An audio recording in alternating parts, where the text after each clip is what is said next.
Hey, what's up guys? Swan here. Today, bringing you kind of an unusual video for the channel. Just gonna show off a little side project that I've been working on for a little bit now. Not really sure how to introduce it, so let's just get right into it. Alright, so I've been playing some Minecraft. No, but seriously, here's the project.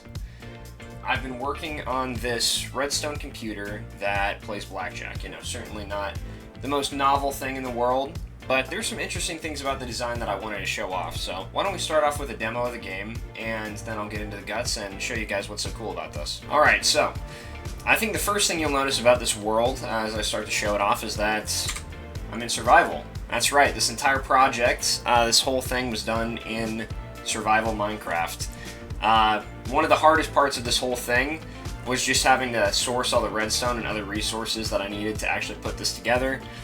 This facility required mining a lot of quartz out of the nether. It's still a work in progress, so I'll give you an update when that comes. But yeah, let's get into it. So the way it works is you pick out some number of diamonds here to bet. There's no fixed limit on betting, as I've seen in other ones, but there aren't enough diamonds in there to fill two larger bets right now, so let's just start off with a simple bet of like 3 diamonds. Alright, and then once all those diamonds, you hear them all shoot out of the dropper, you can go ahead and hit start game. Alright, and you'll start seeing this wait sign pop up.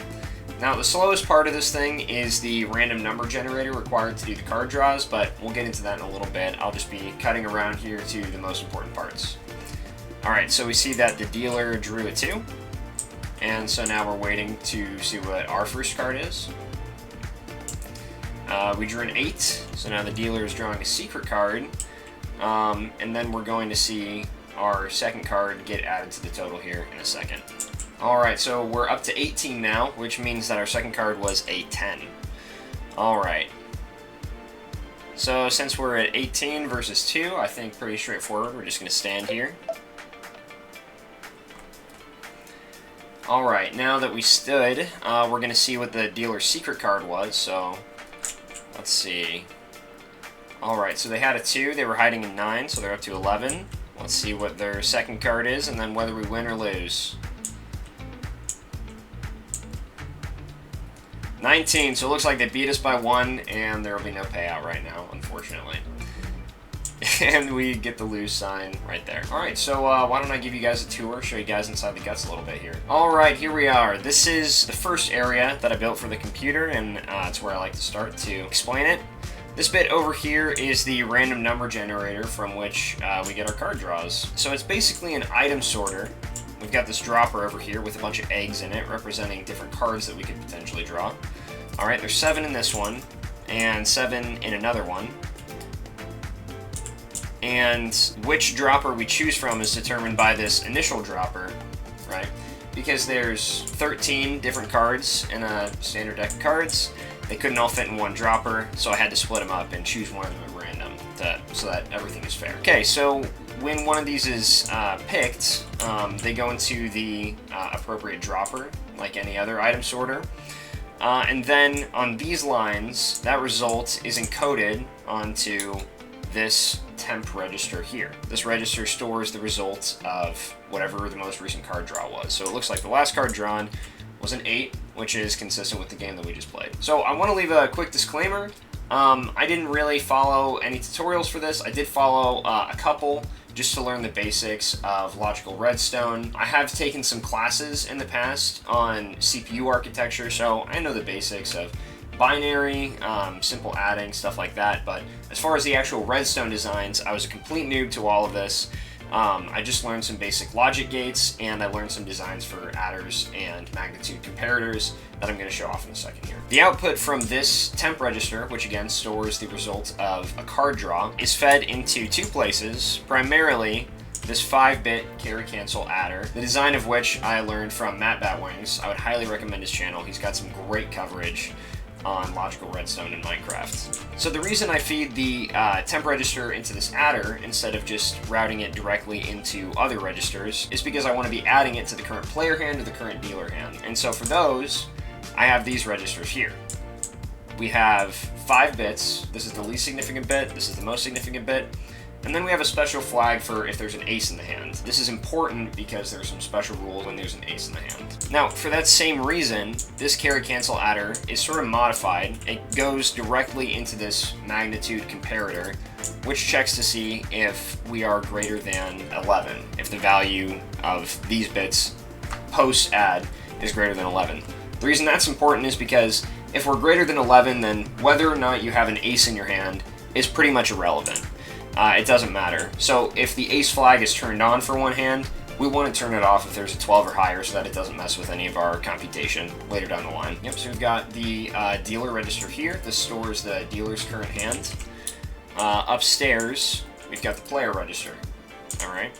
And you might notice, things are pretty tight here. A lot of precision block placements, needle threading, as it were. I'll show you why we need to send these outputs all over the place in a second. Yeah, dealer register and the player register, the output from those also gets piped into the carry cancel adder, so again, we can add those results together. This bit right here is a switch between the player register upstairs and the dealer register downstairs. It determines which one of them we're going to feed the output to. Using these AND gates. And over here, we've got one more register that stores the dealer secret. Now, the keen of you might notice that there's only 4 regular bits here and then the ace flag over there. The reason for this is because the dealer secret card will only ever be 1 card, and we can store that in only 4 bits, since the maximum value of a card is 10. So, since we're not adding anything here, we can just set these values directly, and I've coded for that. So, given all of these features, basically what I've done is created some simple methods, which I call down the line over here. Or these can really be thought of as subroutines, really close to the architecture sort of stuff. So, set dealer secret. This sets the dealer secret to the current output of the temp register. Reset temp just sets temp to 0. We do this before every card draw. Toggle reset flag. This is for resetting the dealer and player registers. This is toggling between the temp register and the dealer secret register. It's deciding which one of these goes into the carry cancel adder. So when we stand, or in other circumstances, when we finally add the dealer secret to the dealer card, this is where we determine which one we're reading.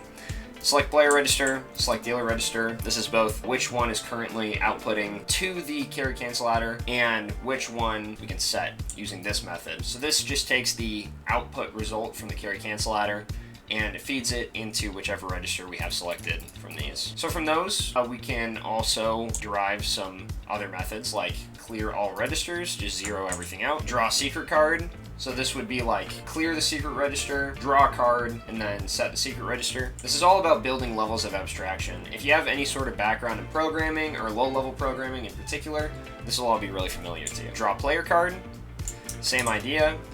Draw dealer card. So, except when we draw a dealer card or a player card, we're taking the current value of those cards and we're adding the result of a drawn card so that we get the final result. And then downstairs here, we've got some more wiring. All of this is for the routine to start the game. So draw a dealer card, draw a player card, draw the dealer secret card, and then draw another player card. And also, we pipe some of these lines up to a higher level, which I'm going to show off later on. This will also be a recurring theme. Lots of Enderman griefing in here. Hasn't really been a problem for me yet, but I wouldn't be surprised if that was an issue in the future. Alright, now that you guys have seen all that, I think it's time for us to go up to level 2. This is probably the biggest level. There's a lot going on here. I'll do my best to walk you guys through it. So right off the bat, you'll see we have 3 vertical lines, and this is representing 3 different outputs. So the dark green line is the current value in the dealer register. The lime line is the current value in the player register, and the orange line is the current value of the output of the carry cancel adder that we saw downstairs. The reason we need this is so that we can see the results of the dealer card plus the dealer secret card without actually adding them to the dealer register. This is so that we can maintain the value being secret. We can do this computation behind the scenes and check to see if there is a dealer blackjack without revealing the value of the secret card to the player. So I like to call this floor the decision area. This is where we do things like see if the player got a blackjack, see if the dealer got a blackjack, see who wins the results after we do stand, all that sort of stuff. So this block is called decide start. It just does it does a couple simple checks. First, right here, this is checking the output that we were talking about a second ago, describing the dealer's starting hand. It's seeing if the dealer got a blackjack, so it's checking two things. Is the value equal to 11? And is the ace flag turned on? If both of those things are true, it's the total value is 11, and one of the cards is an ace. That means we got a blackjack on our hands. And then we do the same check for the player's hand here. And then we get all these different cases for how to deal with that afterwards. If there's no blackjacks, then that means we got a regular game, so we'll just play. Dealer blackjack, that's dealer's got a 21, player does not. Dealer wins. Player blackjack, player got a blackjack, we all know it. If both get a blackjack, then that's pushed. It means you get your bet back, but no bonus. All right, over here, we decide hit. So every time you hit, we do this calculation, we see what the result is. If the player is less than 21, then we get to continue playing. If the player is greater than 21, then the player busts, you immediately lose. And if the player is equal to 21, then that's just an implied stand, since there's nothing else you could really do in that situation. You got a 21. And finally, this area is where we decide stand. So we've got some more comparators here. Actually, this is an interesting bit. So this is an adder. So the reason we need this, and the reason that this piping is so weird, you might remember, ace flag is this bit right here. We're piping this down to the 8 and the 2-bit. If there is an ace in your hand, then it's sort of implied that the value of your hand is plus 10, right? You would call, if you have a 7 and an ace, your value could be 8 or it could be 18. You would call that a soft 18. So here, we add that value before making any decisions. So we do this for the player register. We also do this for the dealer register right here. We take those results and then we compare on these magnitude comparators, terrible at saying that word, to check for different results. We check dealer equal to player, which would be a push, dealer greater than player, dealer wins, dealer is less than soft 17, which means the dealer has to keep drawing, we're not done yet. Dealer is greater than 21, that's a dealer bust. So outside of the decision units, you might have noticed there's some extra stuff going on here. Well, there is an extra bit of work that you have to do in order to get these 7-segment displays working. There's a very common algorithm that is used to decode from binary to what's called binary coded decimal. Binary coded decimal makes it a lot easier to read out displays to 7-segment displays, and that's called the double dabble algorithm, okay? So I have a highly specialized version of this where I just do the absolute necessary computations. Usually it's an iterative algorithm. You don't know how many steps you're gonna have to take. You can make it for a generalized case, but since I know exactly how my bits are going to be oriented every time, exactly what I'm working with every single time, I can make it in a combinational circuit that is strictly for my needs. Just exactly what I need, no extra fluff. So that's what we have here. We've got some adders, we've got some comparators, and the output of all of it comes through over here on these lime lines. Oh, there's an Enderman. Now back here, we take the output from these lines and we send them upstairs where they can encode the 7-segment displays that I showed at the beginning of the video.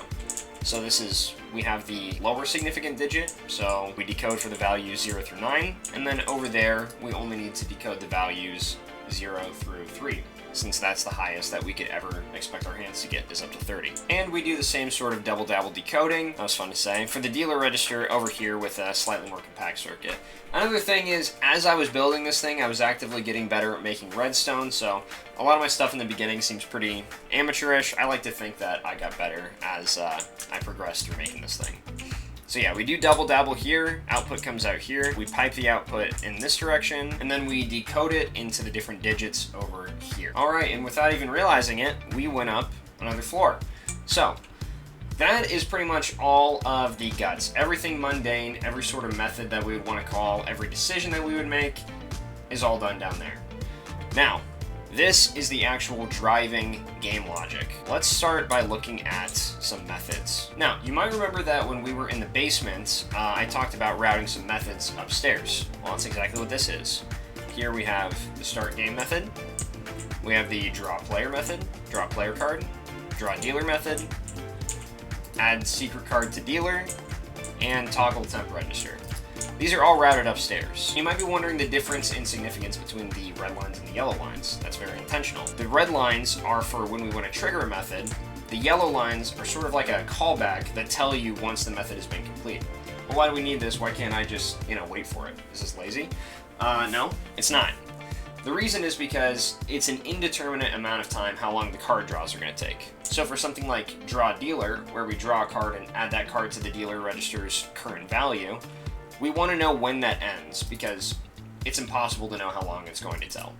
The reason it's impossible to know how long it's going to tell is because the circuit is dependent on the item sorter, and depending on which item gets chosen, it takes different amounts of time for the things to move through the circuit. So for these situations, we have callbacks. Race conditions were a huge problem when building this. This pattern made it a lot easier to deal with. This area is one of the most spaghettified things that I built in this entire thing, probably just because I was on the home stretch and I was looking for, a quick solution to a lot of these things. Let me walk you through just the basics of this. I forgot to say, there are going to be a lot of things that seasoned Redstoners are probably going to recognize here. A lot of logic gates or design patterns that are going to be familiar to a lot of you. I'm not going to go into depth about how all of this stuff works. If you're interested, I would highly recommend Matt Batwings. He makes some great coverage on logical redstone and how you can start doing this in some of your own builds. Alright, so quick shout out here to these SR latches. Sort of a modified design that I got from Matt Batwings, but yeah, modified.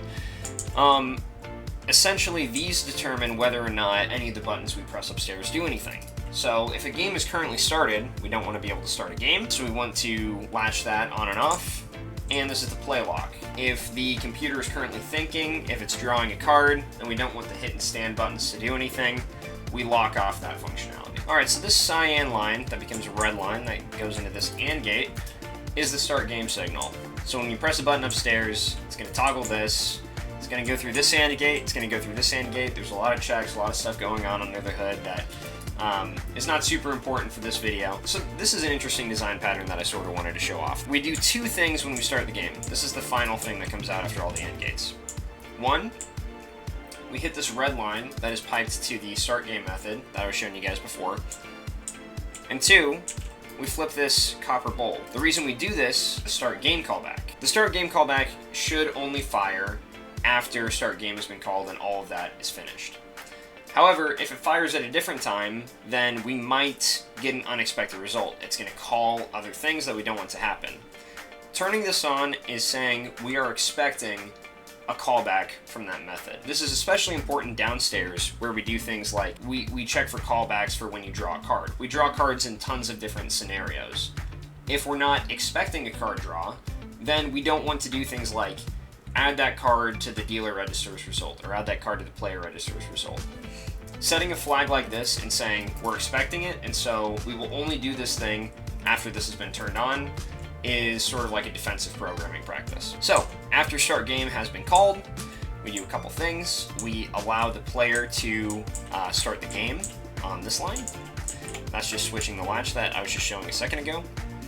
And we also hit that block downstairs, which was decide start. And here are all the results just piped upstairs. You can probably see it down there. And based on that, we do a bunch of different things. If it's any of these three conditions, then the game is over. We set one of those flags. If it's play, then we just turn on the play flag, allow the player to start the game, go from there. Alright, this is the button you would want to press if you wanted to stand, and this is the button you would press if you wanted to hit. Really similar thing here with the copper bulbs. We wait for the callback, wait until draw the player card is finished, and then we decide hit. It's the same thing for stand.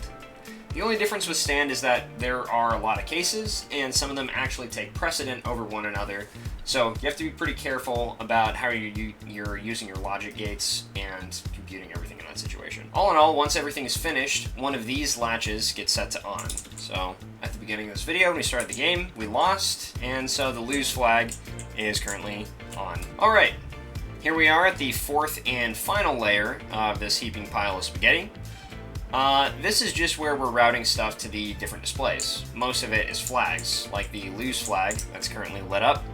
Whenever this is on, as you can see here, it just powers this specific part of the display that shows the word lose. The stuff for the 7-segment displays is a little bit different.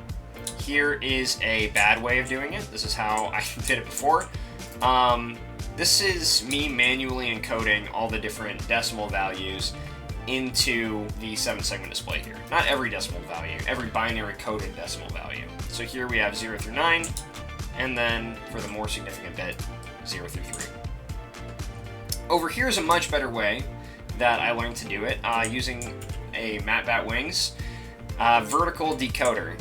Much more compact, much more succinct. Only learned about it after I had made that monstrosity. But ultimately, both of them work. Although if I could do it over again, I would have just made 2 of these. And the last thing that I want to show you guys is the wagering system. Alright, now I really can't say too much about this because this was honestly kind of an afterthought in the project. My expertise is not in Redstone, it's not in Minecraft. I really don't know too much about the game in general. I just thought that this was an interesting project. But I have a friend who does know a lot about that kind of thing. So this required a lot of Minecraft and Redstone specific mechanics that I just wasn't too keen on. Long story short, we have these different flags come in that I just showed you guys a second ago. And they determine whether we pay out or whether we stash the bet. The payout is administered here. We've got the wager dropper this is where the bets are stored temporarily. We've got a payout dropper here, and then we have an extra payout dropper here that toggles every other time. It only goes every other time for blackjack cases. Because that's how blackjack works. And at the end of all of it, our earnings, anytime the player loses, are stored here. So we just lost the game with our bet of 3, and the diamonds went to this chest. And that's about it.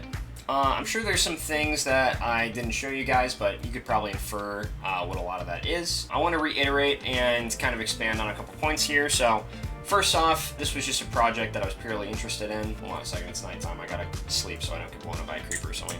So I've always been interested in Minecraft Redstone. I've always thought it's a really cool system. I remember being 10, 11 years old, something like that, and learning about it for the first time and trying to make adders and not understanding what I was doing. But now I'm old enough, I've taken some classes, I have a degree in computer science, so I just thought this would be a fun little experiment to do, see if I could push the limits on this. Speaking of limits, now would be a good time to talk about what's great about this design and what's not great about this design. So let's start with the pain points. Things that this machine can't do.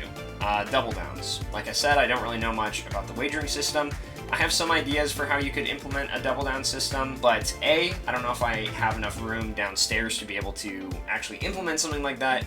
I could always expand, but whatever. Another thing is that this computer is not really a traditional computer in the sense that I've seen people make a lot of other Redstone computers in the past. This doesn't have a CPU, it doesn't have memory, really. It has some registers, it doesn't have an ALU. The thing is, I wanted to build the most minimalist design possible. This computer does nothing but play blackjack. It has one singular purpose. So the registers are not generalized.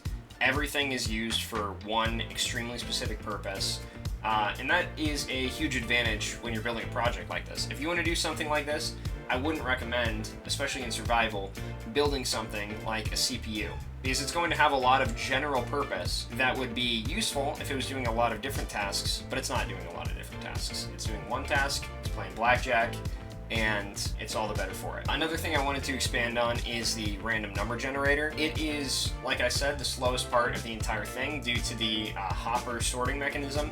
I think there are some faster ways to do that in Java Edition. Maybe you could do something faster with water going over the hoppers, but I don't think that would have made too huge of a difference. I know in Bedrock there's some different RNG options. This is what I had to work with. I'm not really familiar, or I'm not aware of a way to do faster random number generation. If you have any ideas for that, let me know.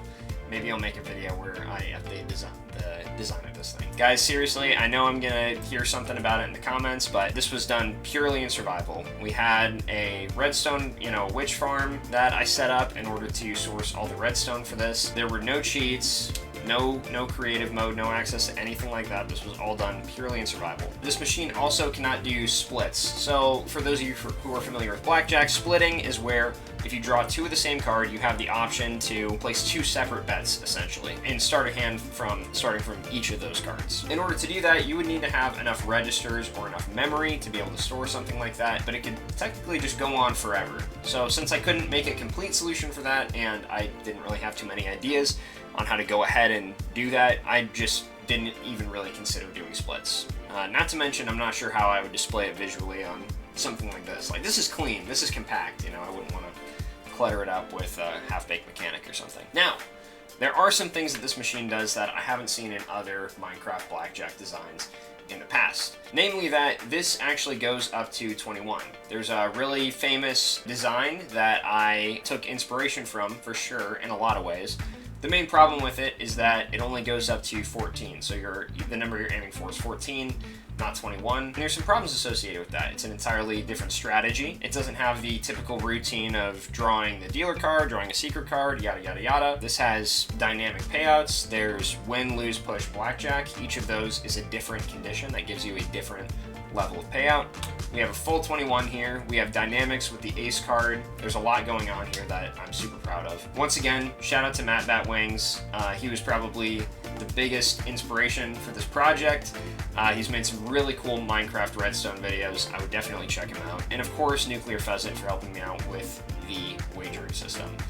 Couldn't have done it without you. Alright guys, well, that's about it. If you like this video, you want to see some more Minecraft Redstone content, leave a like. I'm probably not going to be doing much more of this stuff. Again, this was just, purely a project for something that I was kind of interested in. I thought it'd be cool to do something like this, and the job's done. So, thanks for watching, everyone. Hope you enjoyed.